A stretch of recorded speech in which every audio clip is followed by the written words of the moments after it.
Good morning, class. Welcome to this lecture of tool engineering.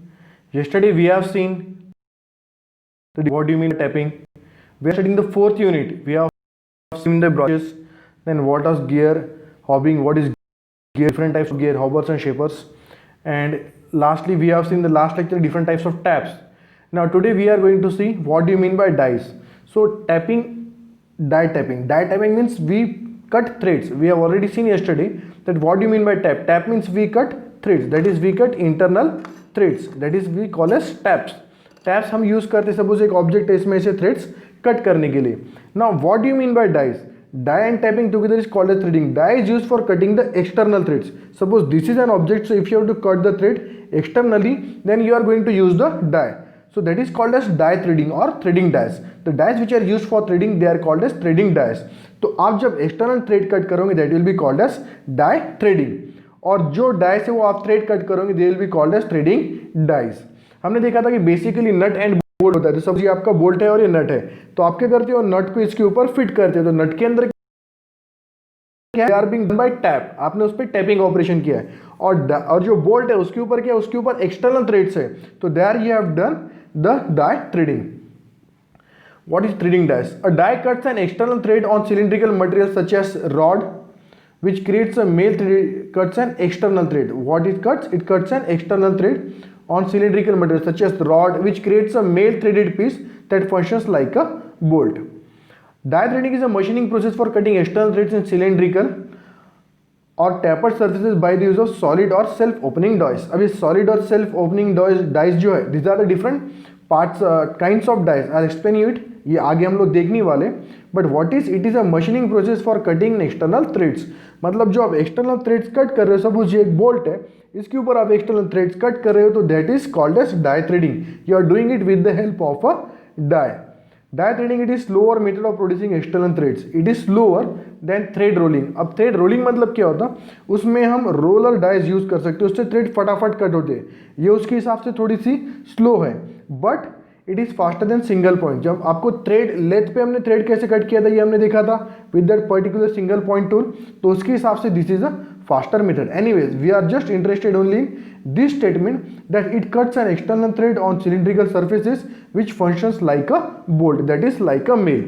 मतलब ये जो नट है, ये नट के अंदर, ये सपोज ये नट है तो ये नट के अंदर जाएगा और यहाँ पर ये बोल्ट है आपका, यहाँ पर थ्रेड कट किया. ये सपोज एक मेरे हाथ में नट है, नट में थ्रेड्स है, तो ये बोल्ट को हम नट के अंदर फिट करेंगे. So it will act as a male part which will get into the female part and get the fit there, और वहाँ पर वो फिट हो जाएगा. Cutting threads with dies. Straight and tapered external threads can be cut quickly by means of threading dies. अब basically देखो dice होते कैसे. सो this is how a particular dice, ये जो आपको दिख रहा है ये वाले जो पोर्शन है उससे वो थ्रेड कट करेंगे. मतलब आपने ऐसा एक ऑब्जेक्ट को होल्ड किया और उसके ऊपर आपने वो लगाया हुआ और आप कर रहे हो, तो इसके ऊपर एक्सटर्नल थ्रेड्स कट हो रहे हैं. अब इसमें दो है, एडजस्टेबल और सॉलिड. तो यहाँ पे आप देख सकते हो here there is some difference between. यहाँ पर ऐसी कुछ गैप है, तो आप थोड़ा सा उसको एडजस्ट कर सकते हो ताकि it should compensate for some kind of wear, उसके थोड़ा सा कॉम्पेंसेट कर सके. और ये जहाँ पर कुछ भी एडजस्टमेंट नहीं, this are called as solid dies. Will see it आगे और हम लोग देखते हैं इसको. So this is how generally die looks. ये देखो यहाँ पर अब आपके ख्याल में आएंगे ये जितने भी दिख रहे हैं ये अलग अलग डाइज है.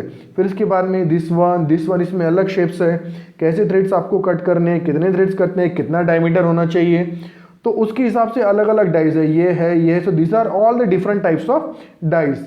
ये जो सब है ये अलग अलग टाइप्स की डाइज है. And what is this then, what is this, this is a die holder और स्टॉक. इसको हम लोग बोलते हैं जिसमें हमने डाई को होल्ड करके रखा है, यानी यहाँ पे अंदर आपने डाई को फिट किया. Here you can see a screw, यहाँ पे आप लोग देख सकते हैं here you can see there is a screw. So what you will do, you will fit a die in that particular thing. आप उसमें फिट करोगे डाई और उसको स्क्रू से एडजस्ट करोगे. तो यहाँ पर आपने डाई फिट किया है. अब जैसे ही आपका डाई फिट हो गया, सपोज आपने क्या किया यहाँ पर एक डाई फिट किया और ये डाई आप ले जा रहे हो पर्टिकुलर बोल्ट के ऊपर और उसको फिर आप मूव कर रहे हो लाइक दिस, तो ये बोल्ट के ऊपर यहाँ पर जो है थ्रेड्स कट हो रहे हैं. जैसे सपोज ये आपका डाई है तो ये यहाँ पे ये आप इसको मूव कर रहे हैं like this over this particular bolt. तो ये बोल्ट के ऊपर आप मूव करते जा रहे हो, वहाँ पर थ्रेड्स कट हो रहे हैं. तो ये जो पोर्शन है ये अदर देन दिस, ये क्या है, डाई होल्डर या फिर इसको स्टॉक भी बोलते हैं. ये बेसिकली क्या करता है, it holds the particular material. जैसे आपका मटेरियल है तो आपने यहाँ पर ये मटेरियल पे रख दिया तो मटेरियल को राइट एंगल में वो होल्ड करते हैं, that is the function. Now these are the different kinds of dies. ये हम लोग देखते हैं। जैसे इसको आप लोग बोलते हैं एडजस्टेबल स्प्लिट डाई, आप इसको निकाल सकते हो, ये राउंड शेप में है, this is a different part, ये भी डाई है, ये भी डाई है। So these are adjustable die, split die, half die भी होता है, मतलब ये एक हाफ, ये एक half. So these are the different types of dies available. So this is all about the dies. Dies मतलब क्या होता है? Dies is basically used for cutting the external threads on a cylindrical surfaces or on a tapered surface, which act as a male part or as a bolt which can be fitted into a nut where the internal threads are been cut. And these are the different kinds of dies we have already seen. अब उसके बाद में हम देखते हैं basically जो dies हमने देखी उसमें दो टाइप खास होते हैं, एक तो सॉलिड और एडजस्टेबल। तो हमने यहाँ पे ऑलरेडी देख चुके, this is solid and this is an adjustable. Now will see them in detail. Solid die they are use for chasing और रिक्रूटिंग डैमेज्ड थ्रेड। अब उसके बाद में solid die they are use for chasing और recutting damaged thread. Adjustable split die, it has an adjustment screw that permits adjustment over under the standard depth of the thread। यहाँ से आप कुछ तो भी एडजस्टमेंट कर सकते हो। यहाँ जो दिखा है फॉर चेजिंग और रिकटिंग डैमेज थ्रेड्स, तो मतलब इससे आप कुछ डैमेज थ्रेड्स उसको भी आप मैनेज कर सकते हो। बेसिकली क्या होता है कि जो सॉलिड डाई है ये थोड़ा सा आप कटिंग के लिए कम यूज़ कर सकते हो, यूज स्पीड कम है, लेकिन वो जनरली जैसे सपोज आपने थ्रेड्स मार्क किए लेकिन वो थ्रेड्स खराब हो गए, चूड़ी है जो खराब होगी, तो आप क्या करोगे, फिर से उसको एक बार ऊपर घुमा के फिर से रोटेट करोगे। Adjustable split die, it can be splitted, वो ऐसे स्प्लिट हो सकती, तो वो उससे क्या होता है कुछ आप एडजस्टमेंट कर सकते हो। जैसे आपको थोड़ा सा यहाँ तक आपने कटिंग किया, सपोज आपने ये डेप्थ तक कट किया, ऊपर से लेके यहाँ तक, आपको और नीचे जाना है तो आपने थोड़ा सा डाई यहाँ पे फिट होगी, तो इसको थोड़ा सा बढ़ाया डाई को क्योंकि वो एडजस्टेबल है, और फिर नीचे लेके और फिर यहाँ से आपने वो कटिंग स्टार्ट किया, कटिंग ऑफ थ्रेड्स या फिर थ्रेडिंग स्टार्ट किया। हाफ डाइज, ये तो ऐसा है कि डेट एडवांटेज स्मॉल है, ये बिल्कुल ही दो टुकड़ों में ही बढ़ जाती है डाप, तो अब इसमें आराम से जॉब फिट कर सकते हो, तो कुछ भी अमाउंट को आप कट कर सकते हो और जो मटेरियल रिमूव वो भी आप निकाल सकते हो। Half dies have the advantage of taking smaller cuts to reach the correct size, so the amount of material taken off can be controlled. इन आपको छोटे छोटे कट्स लेना है तो आप इतना यहाँ से हाफ और यहाँ से आपने ऐसा असेंबल कर लिया, मतलब एक हाफ आपने इधर से लिया, एक हाफ इधर से, और वर्क होने के बाद में आपने ये हाफ इधर रिमूव किया, ये हाफ इधर रिमूव किया, तो इससे आप काफ़ी छोटे छोटे कट्स या काफ़ी छोटे छोटे थ्रेड्स भी ले सकते हो। Now we will see about solid dies. Solid dies cut a nominal thread form and depth whose accuracy subject to the precision the die was made with. अब बेसिकली डाई जो कट हो रहे, तो die के अंदर भी already जो कुछ ना कुछ थ्रेड्स कटे हुए, उसके वजह से वहाँ पर वो जो सर्कुलर पोर्शन है डायमीटर से, उसकी वजह से वो थ्रेड्स कट हो रहे हैं। तो फिर डाई की जो एक्यूरेसी रहेंगी कि उसके आपने कितने हिसाब से बनाए, तो उसके हिसाब से आपको यहाँ पर थ्रेड्स मिलेंगे। डाइज फॉर स्मॉल वर्क और usually made solid and often have slight adjustment for altering the size. Small work के लिए जो डाई रहती है जनरली सॉलिड बनी, क्योंकि छोटी छोटी जो डाइस है वो जनरली सॉलिड बनी है, देखिए उसको आपको ब्रेक करने के ज़्यादा बार काम ना पड़े, या फिर आप छोटे छोटे बार बार ब्रेक करेंगे तो you may get it damaged, और वहाँ पे आप थोड़ी सी एडजस्टमेंट रखते हो काय के लिए, altering the size. They cannot be sharpen but have an advantage of readily centering on the work. इसमें क्या होता है आप डायरेक्टली उसके ऊपर सेंटर पर उसको लगा सकते हो, मतलब सॉलिड डाई के बेसिक कुछ जो चीज़ें जनरली स्मॉल वर्क्स आप सॉलिड डाई से करते हो, और उसके बाद में उसका सेंटरिंग इजी जाता है, it is an easy to center, आप डायरेक्टली फिट कर दो। So this is about solid die. आगे देखते हैं, ये है अब एक सॉलिड डाई, हमने ऑलरेडी देखे हुए, ये यामाहा जापान OFC सटन इसके नेम है कुछ तो भी, तो ये एक है सॉलिड डाई। अब ये आप देखो यहाँ पे ऐसा कुछ एडजस्टमेंट है क्या कि आप ये इधर रिमूव कर सकते हैं, इधर रिमूव कर सकते हैं, nothing like that, there is no adjustment, you can not remove in this side not and दो साइड, ये एक फिक्स साइज है, तो इसलिए इसको क्या बोला है, this is called as a solid die. Now और ये solid dies and stocks. Now यहाँ पे आप देख सकते हो ये क्या, ये इसके स्टॉक्स है। स्टॉक्स मतलब ये वो पोर्शन आप उसको डाई होल्डर भी बोल सकते हैं या फिर आपको स्टॉक भी बोल सकते हैं, तो उसमें आपने बीच में किया, यहाँ पर आपने डाई रखी और ये डाई के नीचे यहाँ पर जॉब है, तो आप क्या करोगे, यहाँ पर आपका डाई लगा हुआ है and you are rotating it like this, और फिर इससे आप जो है थ्रेड्स कट कर रहे हो, so that is what about a particular die. और फिर जो उसको सपोर्टिंग बोलते हैं स्टॉक्स। अब ये यहाँ पर है, फिर उसके कुछ डायमेंशन दिए कि जैसे बता दो, you are having a design just like a design data book, you are having, फिर आपको जैसे आपने इसके पहले जिग्स एंड फिक्सचर्स में देखा था, आपको बोल्ट कौन सा यूज करना है, कितने diameter, so you are you all उसके लिए सभी को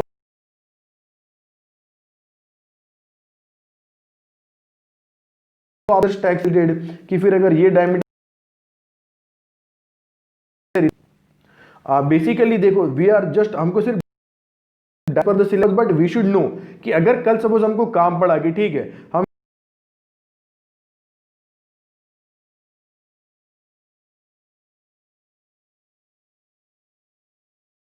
गई, ओके 20 mm की ले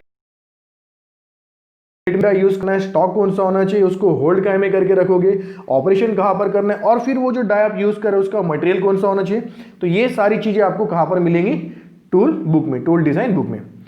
As the full thread is cut at one passage of the die, it takes considerable power to operate solid dies of large size. For this reason, hand operated solid are seldom used. यहाँ पर it is very clearly mentioned कि जो solid dies रहती है ये कैसा generally छोटे sizes के लिए ही यूज की जाती है, because it takes a large power to operate dies of larger size. Larger size की डाइस को ऑपरेट करने काफी ज्यादा पावर लगता है। तो what we do for small things we use solid dies. जहां पर आपको छोटे छोटे डायमेंशन होंगे उसके लिए आप सॉलिड डाइस यूज कर सकते हो। For this reason hand operated solid dies are used, seldom used above 1/2 inch. अगर आपको फिर अब उससे ज्यादा चाहिए तो अगर आप पावर डाइस की बात करते हो, we have already discuss yesterday also, power means that means अब आप हाथ से थ्रेड्स कट नहीं कर रहे हो, यू विल बी यूजिंग इधर न्यूमेटिक इधर hydraulic some kind of power, so there you can use larger dies, but generally you use when you talk about hand operated we use this dies for small things. और वो अब वो seldom use, यानी आधा inch के ऊपर इस dice generally use नहीं होती अगर आप हैंड ऑपरेटेड कर रहे हो। तो अगर पावर ऑपरेटेड कर रहे हो तो that is a different part. The die holder or die stock is a single guide to hold the work at right angles to the die. We have already said this कि जो die stock रहेगा या फिर die holder रहेगा वो क्या करेंगे, that will hold the work at the right angles। वो क्या करेंगे, उसको गाइड रहेगा जिससे वर्क को right angles पे होल्ड करके रखेगा। Now the next one is the adjustable die. So here you can see in the diagram itself, यहाँ पे आप देख सकते हैं कुछ तो भी एडजस्टमेंट है, मतलब आप वो डाई को थोड़ा सा ऐसा हलाओ लू कर सकते, थोड़ा इधर ले सकते हो थोड़ा इधर, ताकि आप लोग कॉम्पेंसेट कर सके कुछ वियर के लिए कुछ एडजस्टमेंट के लिए। To here it is adjustable dies can be slightly compressed और expanded to provide some compensation for wear और to achieve different classes of thread fit. Now थोड़ा सा वियर एडजस्ट करने के लिए उसको आप थोड़ा प्लस माइनस कर सकते हो, थोड़ा टाइट कर लिया थोड़ा लूज कर लिया। और सेकेंड है to achieve different classes of thread fit. अब थ्रेड फिट की डिफरेंट क्लासेस मतलब क्या होता है, जैसे आपने सपोज ये एक आपका बोल्ट है और ये आपका नट है और ये आपका बोल्ट है, आपने इसको इसमें इस तरह से फिट किया। तो जैसे ये जो फिट है ये कितनी टाइट होनी चाहिए, कितना कैसा होना चाहिए, लूज फिट होना चाहिए, हार्ड फिट होना चाहिए। तो फिट की टाइप होती है, क्लासेस ए बी एंड सी, वही डिफरेंट पार्ट है। तो फिर आपको किस तरह का फिट चाहिए उसके लिए आप लोग क्या करते हो, for that purpose we are using adjustable dies. It may be adjusted इधर बाय एन इंटीग्रेटेड स्क्रू और by set of screw into the die holder termed as die stock. अब इसमें कुछ स्क्रू रहता है इंटीग्रेटेड रहता, मतलब उसमें ही बना हुआ रहेंगे ऑलरेडी, जैसे हम लोग यहाँ पर देख सकते हैं, हियर यू कैन सी, यहाँ पर मैं आपको दिखाता हूँ कि here you can C, so it can be here, या फिर आप इसको ऐसा कहीं पे तो भी स्क्रूविंग कर सकते हो, यहाँ से एडजस्टमेंट रख सकते हो। It could B of any type, इधर इट कैन बी इंटीग्रेटेड, ये क्या होंगे या तो फिर डायरेक्टली इंटीग्रेटेड होगा और बाय सेट स्क्रूज, या फिर it will be integrated screw और by set of screw into the die holder, या फिर डाई होल्डर के अंदर भी कुछ उसके अंदर स्क्रू हो सकता है। Integral adjusting screws may be arranged to work actually where the movement of the adjusting screw into the threaded hole into die forces the slit section of the die open or tangentially when a screw or tangentially when screw into slit bears against the opposite side of the slit. देखो ये important part है। The adjusting screw into the threaded hole into the die forces the slit section of the die open। वो open करता, integral जो screw रहेंगे वो क्या करेंगे, ऐसा वर्क करेंगे जब अपन एक्सियली, मतलब जैसे आपने डाई लगाए हैं तो वो क्या करेंगे, उसको ओपन करने के लिए उसको ओपन करेगा और डाई को, so that is what it will do when you are using axial. और tangentially where screw threaded into one side of the slit bears against the opposite side of the slit. और फिर अगर tangential, मैं आपको ये भी बताता हूँ, I will show you later, ये आपको मैं दिखाता हूँ। Dies without integrated screws are adjusted inside die stock by radially arranged screws. Two screws in the stock bear into indentations on either side of the slit, tending to squeeze the slit closed, which the third screw with a tapered tip screw into the slit, forcing it open. ठीक है, okay, I'll show you here. Working these three screws against each other, adjust the die. यहाँ पर हम लोग देखते हैं। So here we could understand it some more clearly. देखो ये यहाँ पे जैसे रेडियल डाई की हम लोग बात कर रहे हैं, ये देखो यहाँ पे आपका वर्क पीस है और यहाँ से ये साइड से, तो ये आपने क्या कि आपका जो these are the radial dies because it is clamping the work from, जैसे हमने चक में कैसा क्लैंप किया था वर्क को, so it is here it is clamping the work in this four directions radially. अब ये यहाँ से रेडियल इसको ये क्लैम्प करता है, so this is clamping it in the radial direction. Here you can see this is the work piece, और ये जो है ये कैसे उसको टेंजेंशियल है सब, this are tangential to the work piece, तो टेंजेंशियली उसको क्लैम्प कर रहा है, it is clamping it tangentially, मतलब वर्क को कैसे होल्ड कर रहा है, टेंजेंशियली। और ये जो वर्क पीस है यहाँ पे आप उसको सर्कुलर ऑब्जेक्ट से होल्ड कर रहे हो, मतलब it is here you can say it is a circular chasers. अब चेजर्स मतलब क्या होता,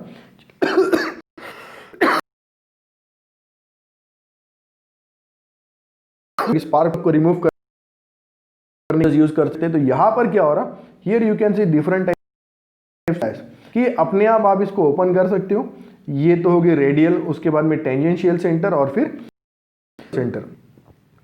इसके कुछ ड्रॉबैक्स है, कुछ बेनिफिट्स भी है, that is a different part, but हम कहां पर थे, हम लोग actually we are studying this. हाँ, die with integrated screws are adjusted inside the die stock by radially unscrews, तो इस तरह से उसको एडजस्ट कर सकते हो, या फिर टेंजेंशियली ला सकते हो ताकि वो अपने आप उसको वर्क कर सके, या फिर ये तीनों स्क्रूज मतलब यहाँ पे या तो सर्कुलर या तो रेडियल या तो टेंजेंशियल एडजस्टेबल डाई आप यूज कर सकते हो। It could be circular, it could be tangential और it could be radial.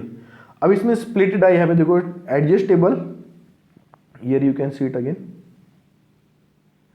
Adjustable split die, it has adjusting screw that permits adjustment over and under the standard depth of thread, fits into die stock। ये यहाँ पर जो है कि यहाँ पर जो एडजस्टिंग स्क्रू रहता, अब हियर यू कैन सी ये यहाँ पर ये आपका गाइड है, यहाँ पर ये आपका कोलेट है, यहाँ पे डायफ्स है, तो यहाँ पर एडजस्टिंग स्क्रू रहेगा जो उसको क्या करेगा, डेप्थ के एडजस्टमेंट के लिए अलाउ करेगा। मतलब या तो आपकी डाई आप नीचे ले, देखो ये आपका ऑब्जेक्ट है तो ये आपकी डाई है, दोनों साइड से स्टॉक है, या आप नीचे ले जा सकते हो, ऊपर ले जा सकते हो। तो एक तो स्प्लिट डाई रहेंगे या फिर एडजस्टेबल स्क्रू प्लेट, तो स्क्रू जो प्लेट है वो आप पूरी की पूरी वहाँ पर एडजस्ट कर सकते हो, मतलब आप उसको दो हाफ में, यानी ये जो हमने स्टार्टिंग में देखा था, I show you, don't get confused, ये यहाँ पर जो मैंने आपको स्टार्टिंग में दिखाया था दिस वन हियर इटसेल्फ, ये यहाँ पर जो देखा जैसे आपने हाफ डाई है तो ये आप क्या सेपरेट सेपरेट दो हाफ डाई आपने स्क्रू से उसको एडजस्ट किया है, तो स्क्रू प्लेट है जैसा उसके ऊपर दो हाफ डाई है लाइकवाइज, या फिर आप स्क्रू से इसको सिंपली भी एडजस्ट कर सकते हो। So this is about the particular adjustable dies. अब उसके बाद में ये देखा था radial die, tangential die and circular die. अब रेडियल डाई, टेंजेंशियल डाई और सर्कुलर डाई क्या है तो मैंने आपको ऑलरेडी बता चुका। What happens when you clamp the work radially, when you clamp the work radially मतलब आपका ऐसा वर्क पीस है इधर से, रेडियली मीन्स द, अगर आप उसको एक्सटेंड करेंगे जो इसको भी, जैसे सपोज आपने इसको रेडियली पकड़ा है, मतलब क्या है कि आपने यहाँ से होल्ड किया सपोज, अब आप इसको एक्सटेंड करेंगे तो it will pass through its centre, through its radius, तो ये हो गया radially, so that is a radial die. दूसरा क्या रहेगा फिर टेंजेंशियल डाई, और तीसरा circular die which we have already seen. अब ये सेल्फ ओपनिंग डाइस मतलब क्या होता है, it opens automatically when disengages from the work piece. तो जब आपका वर्क पीस इसके अंदर है तो ऑटोमेटिक वर्क कर रहा, वर्क पीस जैसी डिसएंगेज होगी ऑटोमेटिकली ओपन हो जाती। This dies are used in turret lathe and special threading machines.